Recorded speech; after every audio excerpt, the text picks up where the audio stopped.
16 দিন চিকিৎসাধীন থাকার পরে মঙ্গলবার এসএসকেএম থেকে ছুটি পেলেন মেদিনীপুর মেডিকেলের প্রসূতি মিনারা বিবি। এদিন সকালে 14 জন চিকিৎসকের মেডিকেল বোর্ড তাকে পরীক্ষা করে বাড়ি যাওয়ার বিষয়ে সম্মতি দেয়। এরপরে দুপুরে সরকারি ট্রমা কেয়ার অ্যাম্বুলেন্সে করেই পশ্চিম মেদিনীপুরের দিকে রওনা দেন ওই প্রসূতি। তবে নাসরিন খাতুন ও মাম্পি সিংহ এখনও চিকিৎসাধীন রয়েছেন। চিকিৎসকরা জানাচ্ছেন ওই দুজনের অবস্থা আপাতত স্থিতিশীল। গত 12 জানুয়ারি রাতে মেদিনীপুর মেডিকেল কলেজ থেকে এসএসকেএমে নিয়ে আসা হয়েছিল এই 3 প্রসূতিকে। মাম্পি ও মিনারাকে ক্রিটিক্যাল কেয়ার ইউনিটে এবং নাসরিনকে আইসিইউতে ভর্তি করা হয়েছিল। হাসপাতালের সূত্রের খবর, নাসরিন ও মাম্পি ভেন্টিলেশনে থাকলেও মিনারাকে অক্সিজেন সাপোর্ট রাখতে হয়েছিল। প্রথম দিক থেকেই প্রতি মিনিটে 10 লিটার করে অক্সিজেন দিতে হচ্ছিল।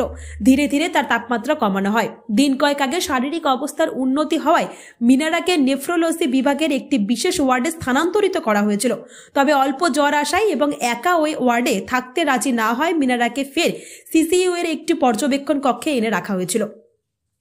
এসএসকেএমের সুপার পীযূষ রায় বলেন, মিনারাকে সুস্থ করে বাড়ি পাঠানো গিয়েছে। নাসরিন ও মাম্পির এখনো ডায়ালিসিস লাগছে।